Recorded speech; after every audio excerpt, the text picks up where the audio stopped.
Welcome to today's Smart Round. SMA hosts these sessions each month on a different topic chosen by our members and our leadership.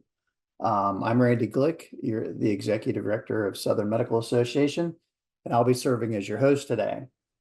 During this 1-hour webinar, the SMA Education Committee member, Dr. Matt Sherrer, Associate Professor at UAB Department of Anesthesiology and Perioperative Medicine at UAB, will discuss understanding the principles of collective intelligence and teaming, analyzing the mutual learning mindset and resolving scope of practice tensions, and the application of strategies to enhance collaboration and the minimization of conflict. Smart rounds are not traditional didactic lectures. It's very important to engage in today's conversation. If you have any questions at any time, please post them in the chat or use the raise your hand tool in the Zoom toolbar. We will look for times to break in and try to get everyone engaged in more organic conversations. With that, Dr. Sherrer, thank you for leading our discussion today. Man, thank you for having me. I'm glad to be here. So let's just jump in. How did you get engaged in this topic, and how is this topic something that you found interesting? And tell us kind of where you got started. Yeah, man. It's a topic that found me, really. I certainly didn't go searching for this. It came to me, and what do I mean by that? So I spent my first 11 years of my career in private practice here in Birmingham. Ended up being the president of my group, so employed CRNAs, had physician partners, and then got involved in the State Society of Anesthesiologists here. In that, I kind of got involved in some of the political politics that goes along and advocating for your specialty.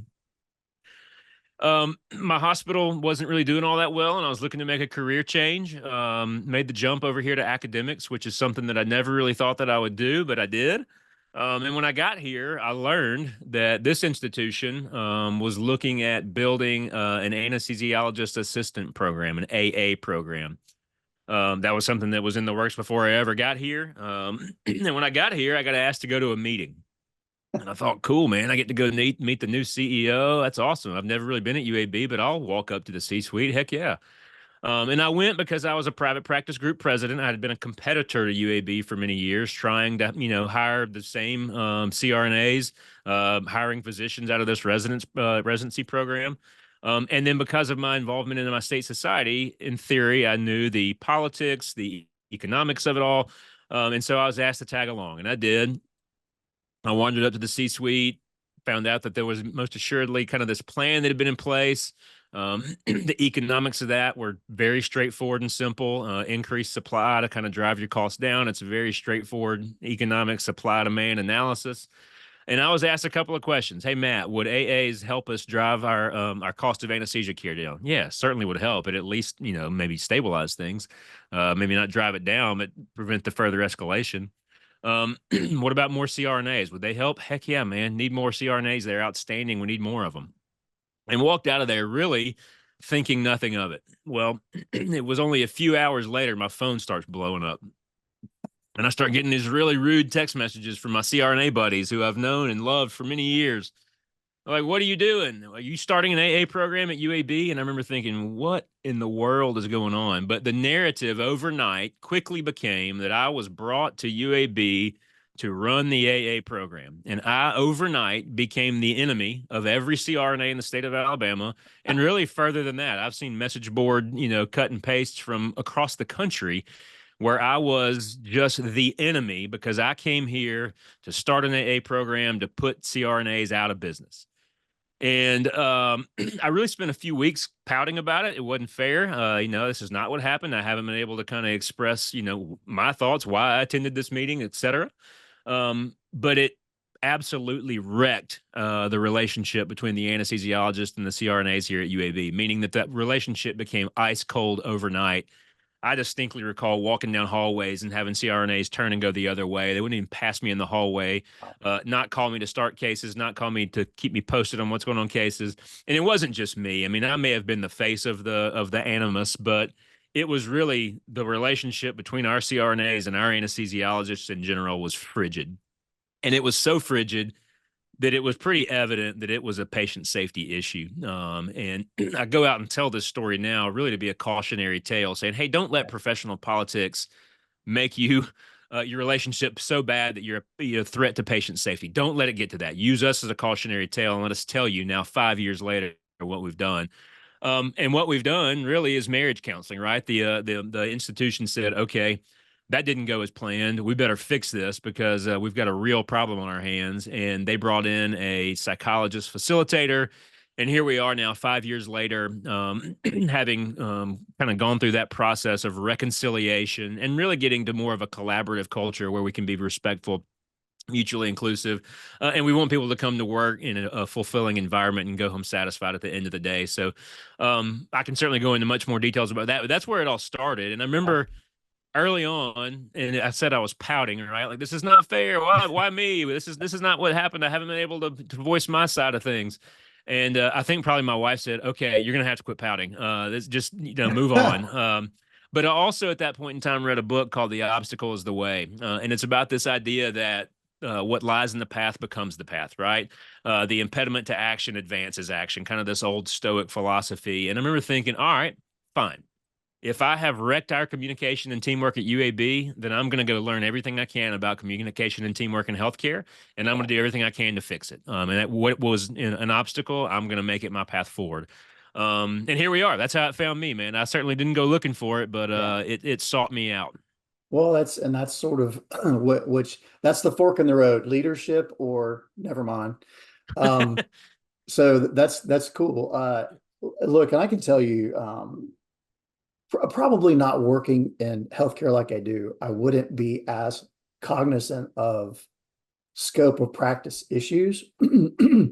As a patient, it scares the crap out of me It should. because I guess maybe it's altruistic thinking. Patients typically think that when they go to the hospital, team of people is going to take care of them, and they're finally getting somewhere where they're going to get well, or if they're in an emergency situation, somebody's going to save them. So it's a scary thing to even think about. And before we get into some of the principles and some of the strategies and things, uh, is this something people should be aware of? I mean, how does it go so sour so quick, and how is it such a, I guess, is it financial? Is it quality? That basically it's like hair trigger. I mean, for you to just have a meeting and then boom, it's like you'd love for nutrition information about better nutrition and better health to be communicated out that effectively. Yeah, it'd be great. No, it's a great question. And I kind of liken it to, okay, what if I'm boarding a plane and as I'm getting on, I look in the cockpit and I see the two people up there fighting? Probably going to turn around and get back off the plane, right? And I think that a lot of that unfortunately goes on. And why? I think it's kind of the society we're in, right? This social media society where we can kind of lob insults back and forth at each other. I don't think professional politics and healthcare is terribly different from American Sure. politics, right? Where you seem to have kind of some loud parties on each side, lobbing bombs across party lines at each other.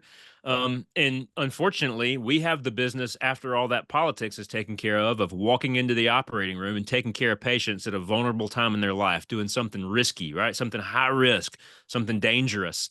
And so we've got to find ways to work together. So I think it's a bit of a statement to the society we live in. It is an issue. I've said for a while now, as we've gone out and talked about our journey, other specialties are going, well, dadgum, man, can you please come talk to our people too? Because this is not an anesthesia unique. It's Right. not unique to us. Professional politics, anytime I go to Montgomery for whatever reason, it ain't just anesthesia people there, man. There's other folks there. There's other Yeah. specialties. Um, and a lot of it comes from our professional societies. And so I want to get this out there very early on. I am not saying in any way we should not lobby or advocate for our specialty. The specialty of anesthesiology has given me an incredible life. I love my job. I love what I do for a living. I get to go do this every day, right? I don't have to go do it. I get to. I love my job and I owe it to my specialty to advocate for it. I would say the same thing for nurse anesthetists, for physician assistants, for any other physicians. If you know, we're privileged to get to do what we do. You should advocate for the future of your specialty. Yeah. But what I would ask people to do also is then to have balanced enough thinking to go that when I lobby, when I advocate, do I have to do it in a zero sum way? When I'm pro anesthesiologist, do I inherently have to be anti CRNA? Or can I balance my thinking enough to get to a point where I can go, there's more work than any of us can do, the drastic shortage of all of us. We're being asked to do more and more and more every day. Can we both solve this problem together? Can I be pro anesthesiologist and pro CRNA at the same time? And I've gotten to a place after this 5 year journey where I can. I don't know that a lot have, and our professional societies kind of feed us things in our daily inbox that don't necessarily promote that. Yeah. But then we on the front lines have to go to work and we have to take care of patients. And we don't want to work in an environment of conflict. We don't want to work in an environment where we fight every day, where we go home angry at the end of the day. Kind of the big eye-opening moment for me after all of this was then we did a survey of our people about this ACT talk. We call it Anesthesia Care Team Optimization Committee, this journey we've been on. And somebody made the comment, I no longer go home and take out my frustrations on my family. Uh, And I thought, oh my gosh, man, that's a gut punch. But how many people are out there so frustrated at work and healthcare that they go home angry, they take their frustrations out on their kids, their family, their wife, they're bitter. And just to say that we've been able to, for one person, get through that, hey, let's keep doing what we're doing, right? Let's keep on this path. yeah. And it's really the same concept that SMA has is we're apolitical. We don't do any kind of any pact, anything like that. But understand the importance of that. That is part of it. But at some point you have to just focus in on, your core mission, and which in your case is patients. I mean, if you're Yeah. asking the question, is this good for the patients or this good for me? You have to, do no harm first. And, so you have to look at the patient first. And I think if everybody approaches things that way, then we could start to work together. I got asked on a podcast recently. I wrote an article called "The Infinite Game" and suggested that we actually see each other as worthy rivals and then work together in a collaborative spirit. And somebody asked me on the podcast, "Who's going to fix this problem? Is it government? Is it the large national employers, the big groups that are now dominate the anesthesia scene, or is it going to happen on the front lines?" Yeah. And I answered the question to say, well, pardon me for not really having the faith that the government's going to solve that issue. Is it going to be the employers? Maybe, but really to me, it's those frontline people. Yeah. We don't want to work in that environment. I actually have so much respect for so many of my CRNA colleagues. You go and you lobby against these people and you look across the aisle, and I remember thinking, I've literally asked that guy to take care of my family. I've literally asked him to take care of my kid, to take care of my wife, and I'm here pitted against them. And so on the front lines, we have to get to a point where we can say we're going to build the best team we can in our environment, and we're going to have a different set of of foundational principles, and we're going to treat each other with respect here. So I personally think it's going to be something that has to be fixed from the front lines. And again, I will say I still lobby for my specialty. I am the president elect of my society. I love the specialty of anesthesiology, but I again come back to, can we do that in a non-zero sum way where we don't have to bring one down to prop the other up? Yeah. And if all politics is local, then likely solutions to problems are local. So that makes a lot of sense to me. So let's dive into principles of collective intelligence and teaming. Sort of talk about what some of those basic foundational principles are. Yeah, man. So I got an email in my daily feed at one point in time back when all this was kind of fresh in my mind, and it was about collective intelligence. I remember thinking, well, that's interesting. And so I went and found the study. It's by Anita Woolley. It's from 2010. It was in Science, big journal. And what they did was really cool. They took the original kind of study methods for IQ, what we call IQ. They call it G, general intelligence, and they took the test methods from those kind of proven foundational studies Nobody questions IQ. It's a thing, right? We agree that that's a thing out there. And they applied it to teams of 2 to 5. And as I was reading that, well, one anesthesiologist to 4 anesthetists, that's a pretty good sample size for Yeah. us. It's very applicable for what we do. And so they studied that and said, what makes a smart team? And they had all these kind of postulates about what it would be: cohesion, satisfaction, all these cool, catchy terms. None of that proved to be the case. What they found was that a few things contributed to a collectively intelligent team. And it wasn't maximum team member intelligence or average team member intelligence. So, what that says to me is that if a smart team is not just a collection of smart people, then what defines a smart team? You can't just smash smart people together and say, okay, now you're going to go be a smart team. No, there's actually a dynamic that exists in that group that helps it be a smart team. And what are those things? So one of them was social sensitivity, right? They studied that through the reading the mind and the eyes test, which was kind of used for autism spectrum testing back in the day. Can I look at somebody, their face, and what they're going through, and determine what they're going through, what they're feeling? So social sensitivity was one of them. Another one was the number of females in the group, which, if there's any ladies listening to this, they're like, yeah, of course, females make for better teammates. Duh. You guys are big, dumb animals, and you're pretty much right. That one, as they've gone back and looked at it, likely related to the first, meaning that females generally more socially sensitive than males. It is what it is. But the other one was negative correlation with variance in speaking turns, right? So that means that if somebody dominated the conversation, took over, became the boss, told everybody else what to do, negative impact on team performance. Whereas the opposite of that, conversational turn taking, sharing the microphone essentially, hey, what do you bring to the table? What are your skills? What are your values? What can you teach me that I don't know? That actually contributed to a collectively intelligent team. So it comes down to basically social sensitivity and conversational turn taking. So I thought, wow, that's kind of cool. Started looking at other models. I think that there's some listed on the thing. I should probably give you the opportunity to say, hey, Matt, well, how does that relate to teaming in some way? But I'll go ahead and move forward. So how does that relate to teaming? What are those related? So teaming is this concept that I stumbled into next. Amy Edmondson is kind of the pioneer of that field. Teaming being a verb, not a noun, right? Teaming is the actions of how we team with our teammates, not just a static collection of people. It's not the same as sports. It's not the same as playing football on a defined field. Because teaming, what that is that when you get thrown into the mix with different people all the time, right? A shifting mix of teammates, a shifting mix of projects. And that's very applicable to me as well, right? I'm covering 4 rooms at a time. I may be covering neurosurgery. I may be asked to go to labor and delivery. I may get a trauma that comes in. I may frequently meet the CRNA that I'm working with at the head of the bed as we induce a patient, as we go to sleep. This place is so big that happens from time to time. So you can't just take the old rules of being on a team, right? Team sports, and apply them to our world in healthcare and business, et cetera. And so I looked at what are the foundational pillars of a teaming culture, right? What does teaming consist of? And it was very interesting. One of them was curiosity, right? What do you bring to the table? What do you know that I don't know? And how can you help us achieve our goal? Not just one person telling everybody what to do, but what do you bring to the table? I'm curious and I want to know more. I want to continue the flow of information. And then another one was empathy, right? Not only social perceptiveness, but I actually care about you a little bit as a teammate, right? I want to make sure that you're fulfilled, that you're okay. And so I thought, man, these are very, very, very similar. And I just thought it was so cool, the kind of interaction of those two, that these kind of big bodies of study point to the same thing.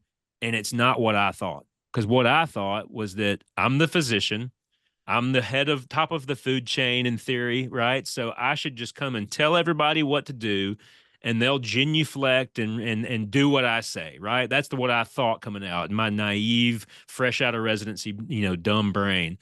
And that's not the case. That's not what the data says. And so I've kind of gotten to a point where I say, look, we love to claim to be evidence based in healthcare. We're evidence based physicians, we're evidence based practitioners.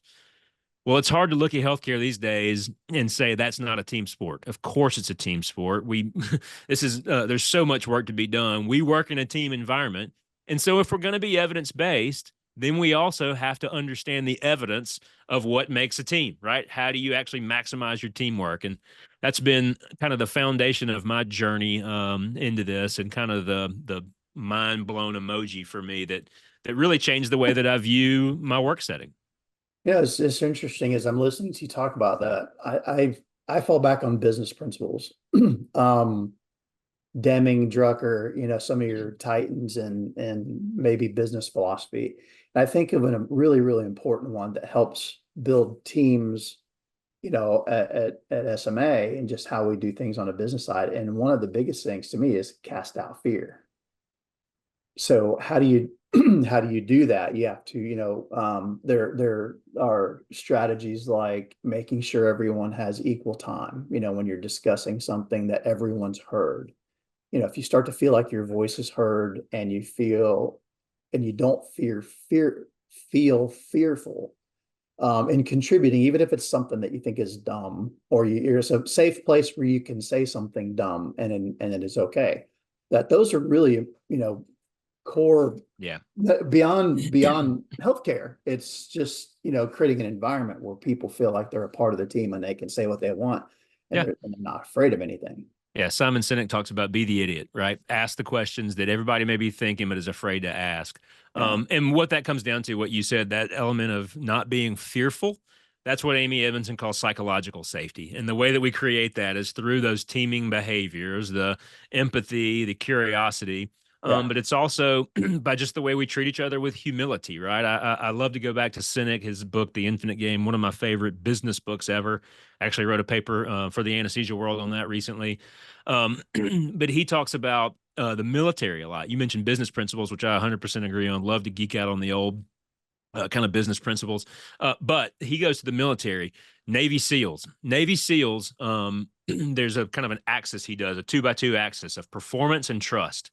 And you would think Navy SEALs being kind of who they are, Yeah. that they would pick people based on their performance, their shooting skills, their endurance, their physical capability. How long can they hold their breath? And Yeah. those are important. But if it comes down to it, they pick based on trust, right? They would rather have a teammate they can trust.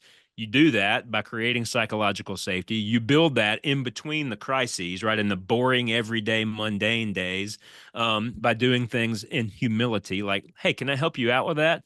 Hey, you know what? You eat before me. I'll give you a break. You go eat, and then I'll eat later on. But they would actually rather choose, if it came down to it, they would choose based on trust. And in fact, they call the team member of high performance and low trust, that's actually a toxic team member. That's the team member you need to not have on your team. And Yeah. so I had to think, as kind of a gut punch to me, hey, Matt, how many times were you the toxic team member? You may have been fresh out of training and known what to do and been skillful at all the procedural stuff, but you may have made your team worse by the way you treated everybody. Were you a toxic team member in the past? And I cannot look myself in the mirror and say that I wasn't. Wow.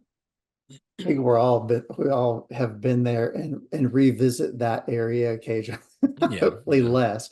But yeah, trust is the absence of fear, basically. Yeah. Yep. Yeah. Yeah, 100%. And that's what you want to create. And, and it's through inclusive leader behaviors, meaning giving constructive feedback. You know what? And that doesn't mean telling people they're right all the time. If somebody makes a mistake, you have to address it, but you do it in a constructive way, right? Yeah. Asking for different viewpoints, this paradox mindset of, am I missing something? Does somebody see it differently than me? Does somebody see something that I don't see? And when I give this talk, I talk about, man, I remember back to my medical school days when I wore my short white coat, not my big long white coat, the Darth Vader coat that drags the ground. I Yeah. don't wear a white coat anymore, by the way. It's hanging back there on the wall. You can probably see it. I haven't worn it since I came here and had my picture taken. But in those days of the short white coat, there was plenty of times, man, when I just wanted to graduate. My dad had ingrained in my head, son, cooperate and graduate.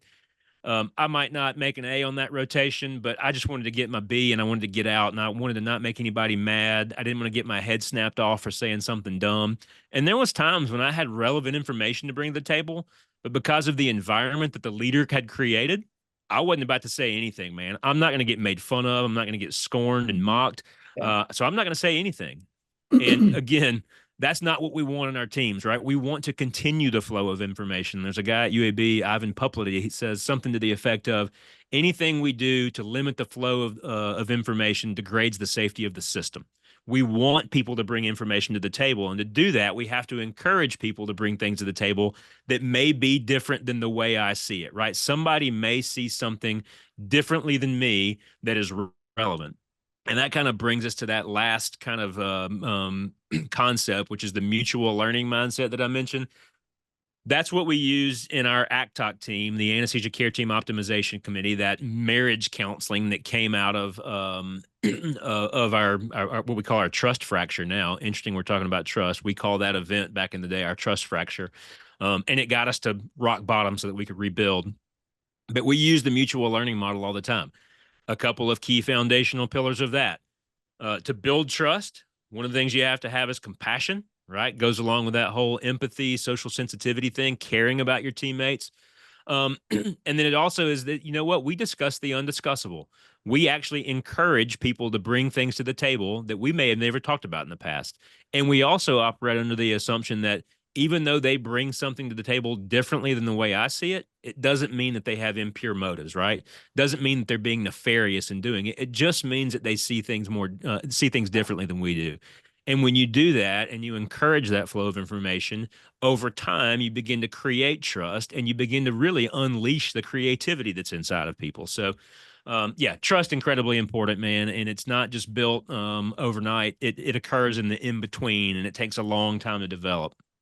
So talk about a little bit more about that fractured trust you talk about. So there's situations obviously where you might step into a team or any situation that is broken and you're basically mitigating now. You're not starting from scratch. You're sort of coming in and you're trying to repair damage. So what does that look like to sort of mitigate or resolve some of the tensions that may exist? I think one of the key early elements, you got to nail the early aspects of this. There's a thing called the butterfly principle. That's hard to say. The butterfly principle. Yeah. The butterfly principle is that tiny, tiny, tiny little changes at the beginning can dramatically change the outcome, right? Just as something as small as a butterfly flapping its wings can have, universal cosmic implications in the long term. And you got to nail those early environments. One of the things that I think that we got right early on was that we used a skilled facilitator. We brought in an outside consultant, a psychologist facilitator who was skilled in this type of thing. That's actually who Mediation. brought this mutual learning mindset to us. And I don't think we would have been able to do it if we didn't have that kind of neutral third party, that Yeah. Switzerland in the middle. Because what we did early on, I remember it distinctly. It was right when things were really, really, really tense, right early on in that trust fracture, a lot of anger. And I remember we kind of put together a guiding coalition, which is straight out of John Cotter's leadership instructional manual.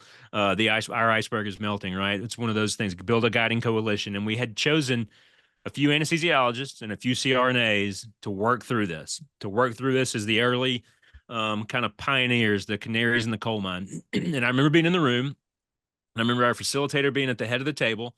And I remember all the anesthesiologists were on one side and all the CRNAs were on the other side. I mean, it was like just a line of scrimmage at a football game. And in that first session, the CRNAs got to look across the table and they got to tell us and tell me why we suck. They got to tell us the things that made them mad, that angered them, that hurt them. And I didn't get to rebut it, and nobody on our side got to rebut it. The only thing we got to say, and the facilitator moderated this, right? Somebody has to guide this because it can turn ugly quick. Sure. The facilitator said the only reply you get to have in this session is, am I hearing you correctly? I hear you say this.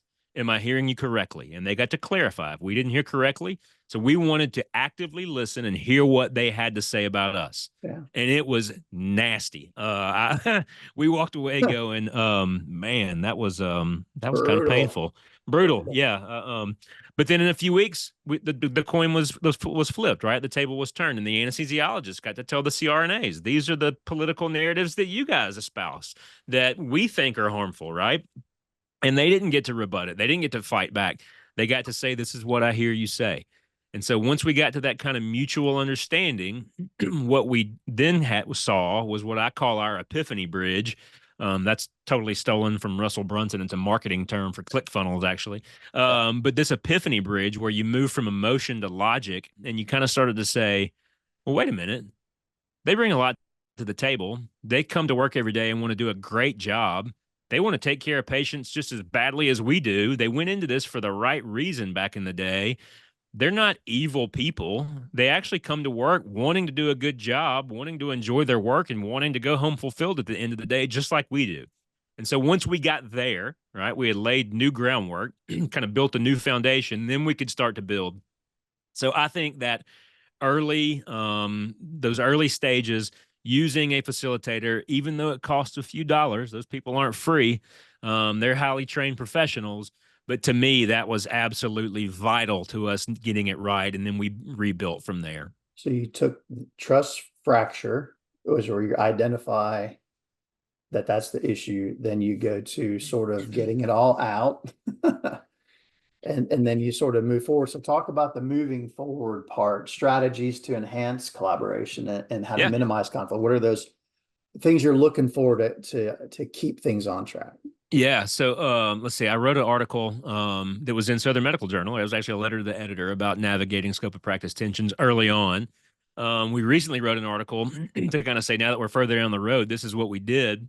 And what we did is actually use Our Iceberg is Melting by John Cotter. It takes he's a highly researched guy. He's a Harvard professor emeritus, got a huge book of research out there on leading change, but it's condensed down into this kind of fable kind of story. And Our Iceberg is Melting. It's really simple to read. It's a cartoon. So, hey, right up my alley, right? Yeah. You can read it in like 30 minutes, but it's just beautiful the way it lays out the steps. And we followed those steps. Those steps were on the board every time we met, and we met routinely for 3, 4, now 5 years, kind of building that change and leading that change. When I think back, you kind of have to nail the steps because they all build upon each other. Yeah. And there's an article that we just wrote that's going to be out, or probably is out now, on, I call it Tips from the Iceberg. Thank you for the clever wordplay. Thank you. That I'm very proud of that one. But it's out there at the American Journal of Medical Quality, just got released. Talks about how we did that. I don't remember just off the top of my head every single thing we did, but some of the early key things that we did was build task forces, meaning that our small committee has gotten to a place where we're on the same page. Let's bring in some people who we know will be likely early adopters. Let's kind of avoid those laggards at the other end, that other small percentage who's never going to get involved with this change. Let's focus on those early adopters. And we brought in a select team of people. We put together task forces. So we had a clinical task force, a teamwork task force, an education task force, and a scholarship task force. And we asked them to go be creative, and they asked them to go put together ways that we can build a collaborative conflict culture, not a culture that is at war with each other, but who collaborates in their conflict. I can talk more about that later. The task forces had early outputs, and a few of them I can think of. We started the first ever joint journal club, meaning that we have an anesthesiology journal club. The CRNAs had their own journal club, and that's Yeah. fine. Those were doing great, and we needed those to continue. But we kind of said, if we're going to be expected to come into this high stakes environment of the operating room and collaborate, then it makes sense that at some point in time we might ought to learn together. Yeah. And so we had a joint journal club early on that we started that's still going today. It's now known as Anesthesia Scholarly Connections. I've got one next week. Really looking forward to it. A CRNA and anesthesiologist dual journal club was a big one. These things aren't rocket science. Another one was a thing we called team meals. Team meals acknowledges the simple principle that we are still to this day meant to break bread together, right? We still bond over breaking bread together. And so what we saw was that people, if there was free food, everybody comes to get free food, right? But then they take their free food and their box lunch and they go back to their office and they go back to their little place and they hide away. And so what we did is team with a local chef, Shelby Adams at Hometown Fair, great guy, great chef. He brings outstanding nutritional food that doesn't make you feel like garbage when you go back to work, but actually makes you feel like you can go back into your room and do a good job. And there's one rule of team meals. The one rule is that you have to eat it right there in the room, meaning that you have to come and you have to sit at the table, the big communal table, and you have to get to know and converse with the people that you work with. And I have learned so much about people I work with in that, just by sitting there and learning about them and their families. And that goes such an incredibly long way. We've done the same thing with what we call lunch and learns. There's all kinds of little outputs that those task forces came up with. And we didn't tell the people what to do. We didn't say, hey, go and do this. We said, go and talk take these guiding principles. We wrote a mission and a vision statement. This is our mission. This is our vision. Now you take that to the front lines. So that was incredibly important, just following those steps along the way. And now we're at a point where we're kind of at the end, which is the step 8, which is where you kind of cement the change and you kind of build it into the legacy or the future of your department.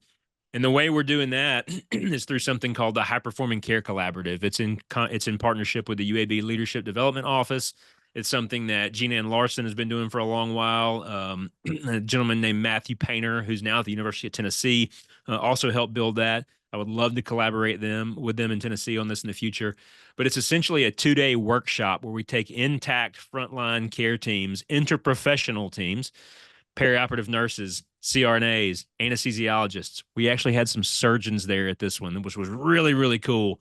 But we put them together, do a disc assessment, learn about each other, personality styles, leadership styles, talk about that for a little while, talk about this geeky stuff like teaming and collective intelligence, talk about those kind of foundational things, but then do some kind of team building stuff, learning about each other's values, learning why you went into healthcare, learning about each other.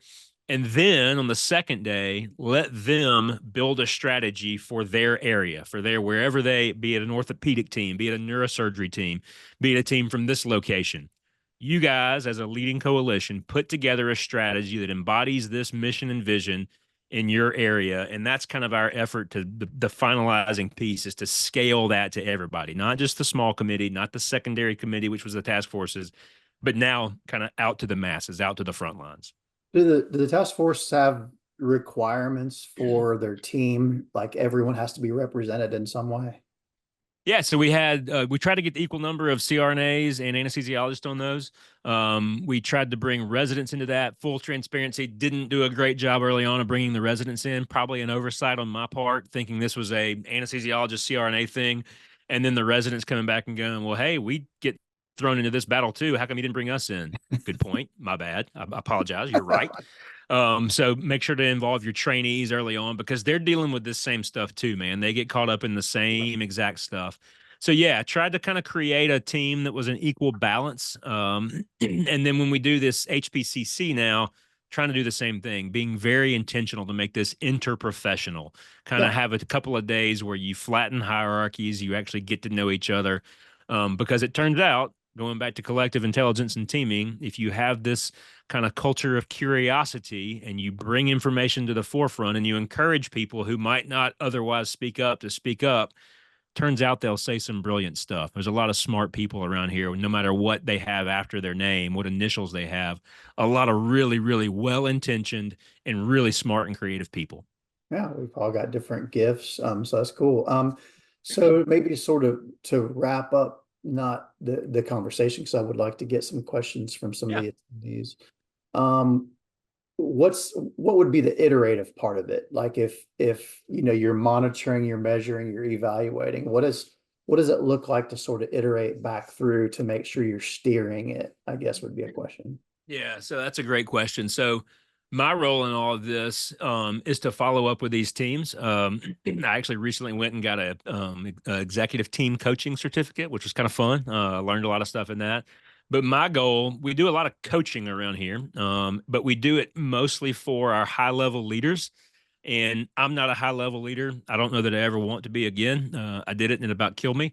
I'd kind of rather lead from the middle. And so my role in all of this now is that after those teams come through HPCC to follow up with them. All right, cool. What did you guys come up with? What was your idea? How can I help you? Are there barriers that we can knock down? Are we still maintaining those same values? Are we still sticking to the ACTOC mission and vision? Are we sticking by those? And by the way, you can Google UAB ACTOC and it will take you to our webpage, tells you all that kind of stuff. Blazing the trail to unparalleled perioperative team care. And then what's the mission? I should have memorized it. It's about creating an inclusive, respectful, and fulfilling anesthesia care team. Are you embodying those principles, right? Are you sticking to the mission and the vision? How can I help you? And then who can we send next, right? Okay, you guys, we chose you as leaders. Who can you send next? Which team needs to go next? Let them go through and then keep this going. We're hoping to do this 4 times a year, so every quarter, to have an HPCC 2-day intensive and to bring different teams through and to continue promoting those same values and to keep bringing new, smart, creative people in and unlocking their potential to do innovative and cool stuff. So then you have an environment where you're bringing new people in and you're also able to identify conflicts and sort of keep things on track. That's cool. Yeah, and it's the whole goal of this is to create. I've said it before, a collaborative conflict culture. And last thing I'll mention before we go to questions is a new study came out recently that just absolutely blew my mind. It was about fault lines and ripple effects in healthcare teams, and so it was about when we get into these homogeneous groups, whichever pronunciation of that is right. I say both of them, kind of like I say laryngoscope and laryngoscope both. But you have these groups of kind of like people who get into these fault lines where they don't really get along. Sounds a lot like what we talked about a few minutes ago when we were talking about our trust fracture. And they studied that. And when you had strong fault lines, they actually correlated it to patient morbidity and mortality. Oh, Cool. That was cool. That in of itself is a great study, finding a way to actually tie that to patient care. sure. Well, I think the actual interesting part in that was that they then didn't say what you should do then is minimize fault lines. It doesn't say make everybody the same, make everybody assimilate. Actually, kind of going back to social justice theory, what they found is that when people can be proud of their group, right? Don't get rid of those groups, maintain those groups, be proud that you're a physician, be proud that you're a nurse anesthetist, a nurse practitioner, a physician assistant. You worked really hard to get there. But if you had those fault lines, even if they were strong fault lines, under an overarching umbrella of a collaborative conflict culture, which was built on mutual respect, trust, sharing curiosity, continuing the flow of information. If you had that in place, then those were actually the strongest healthcare teams. So don't tell everybody, hey, you have to get everybody's the same level. We're dragging everybody back down. Say, no, we appreciate your group. We appreciate your group. We respect the heck out of both of them. We acknowledge that you both bring different perspectives, skill sets to the table.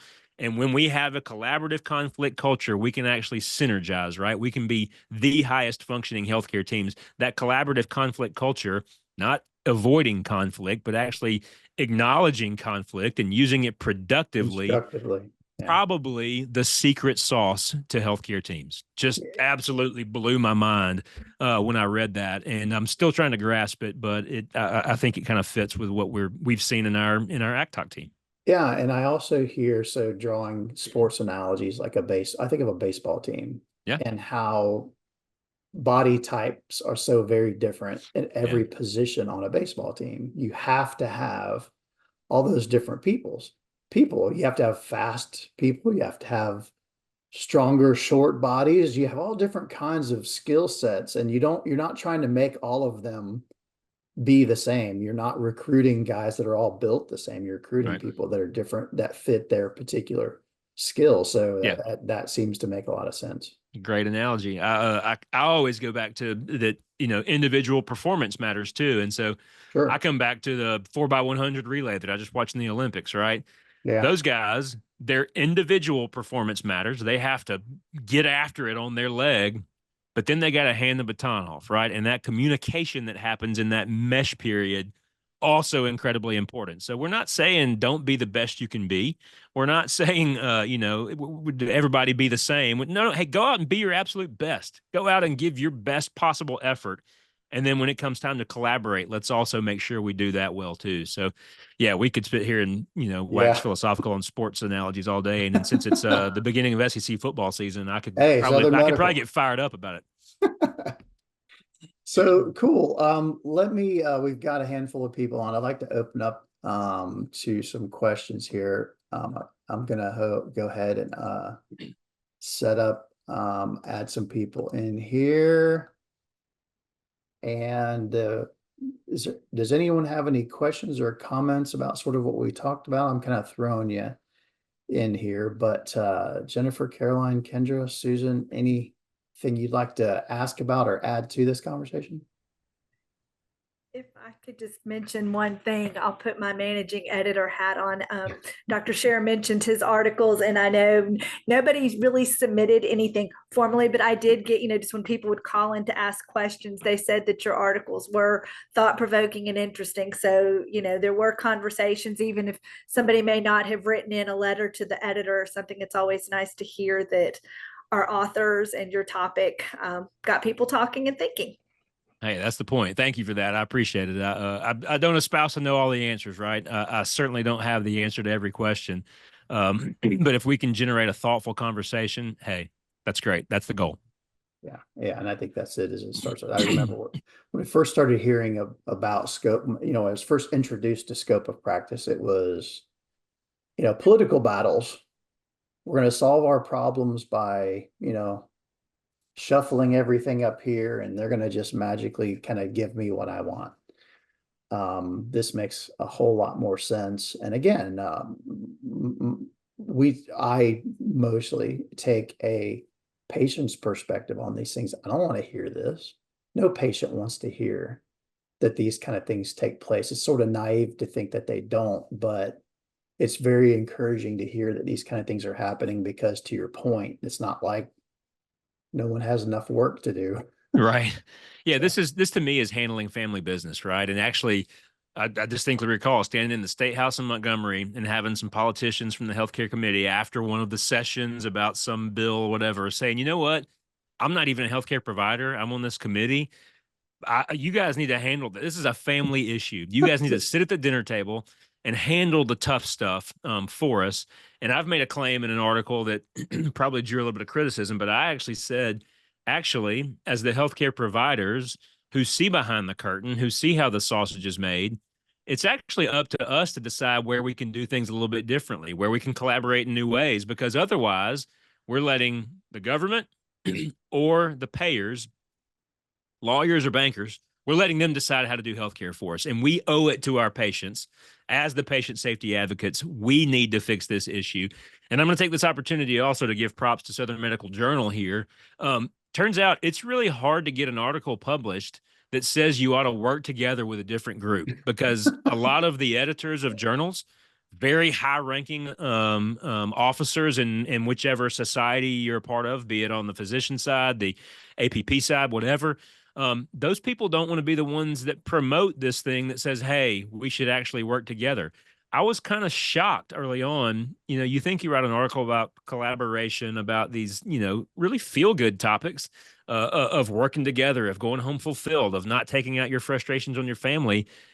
It was incredibly hard to get anything published. And SMJ was actually the first to publish an article on our ACTOC team. So thank you guys for that.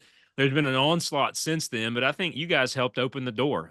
You guys were willing enough and brave enough. So I'll give that journal a shout out for being bold enough to run something like that. well, thank you. And I'll say too that,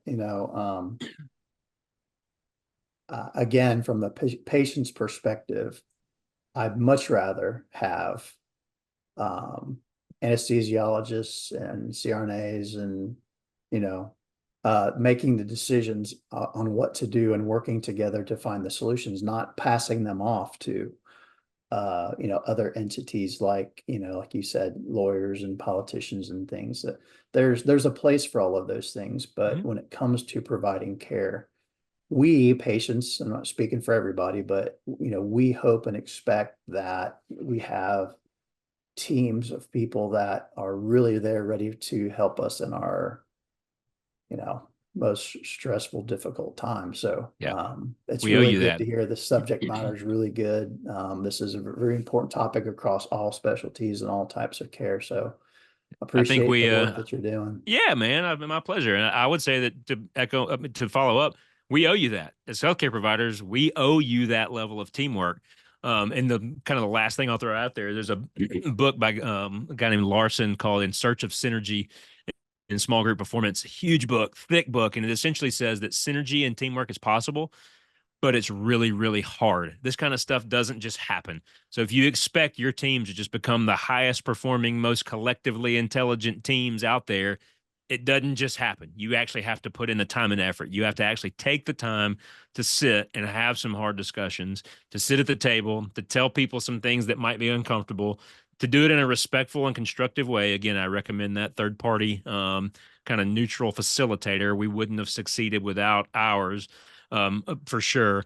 But you have to work hard at this. It's not something that just happens overnight. Well, and I think you sort of imply something else, and that is that the administrators are providing the environment and the time to build these kind of teams. So that seems like, you know, in your scenario, if all of your healthcare professionals kind of bond together and say, we need to make sure we have time to do this.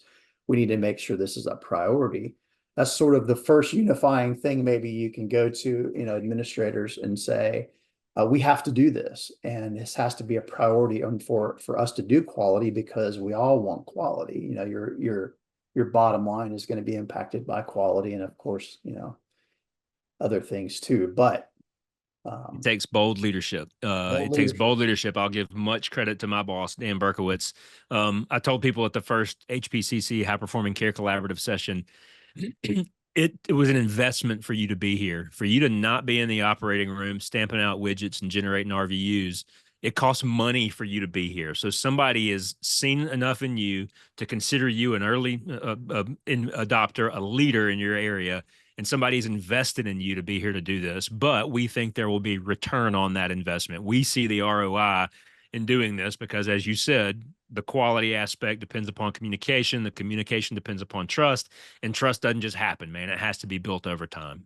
Yeah, that's more of a longer term than a shorter term strategy for sure. Yep. Man, really enjoyed it. Me too.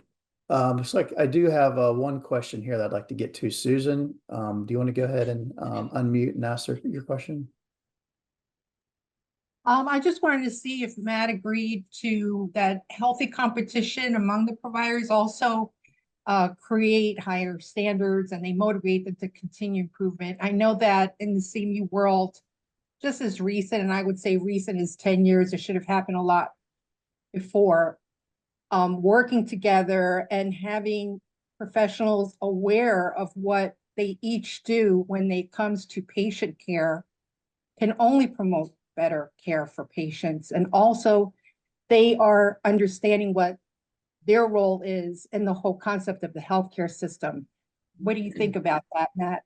Yeah, I 100% agree. Competition's good, right? Competition, when done the right way, rising tide lifts all ships, right?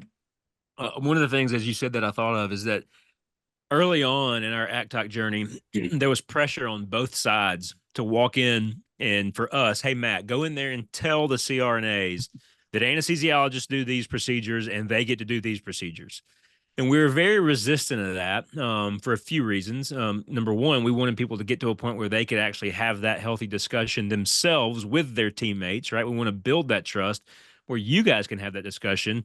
What's best for this patient in this moment, for the learners that we have present, who has the skills to do what, who's the best suited person, the most experienced to do this? Does somebody still need to learn? Do they need numbers? They need training? Can I help somebody be better? So there's that. And then there's the other thing is that the credentials committee decides that, right? There's overlap in the things that we can do. And the credentials committee says, you met the requirements, you went to school, you got your degree, you show us that you've done the requisite numbers. That's already decided. What we want to do is actually get to a point where we say, all right, cool. Have an arterial line that needs to be done. Who's going to do it?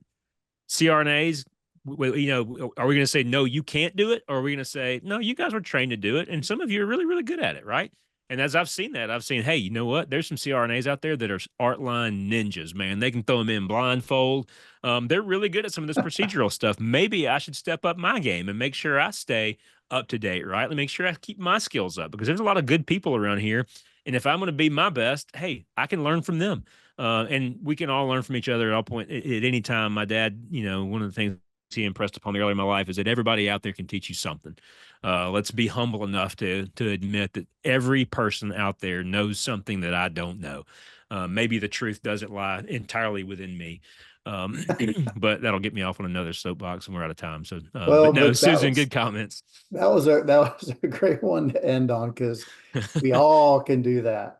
So Thank you so much for taking time today to talk about this and getting into some, very practical things that people can do. And I look forward to the next one. Man, it was a blast. Thank y'all for having me. This was fun. Let's do it again. All right. Thanks again. Thanks. See you guys.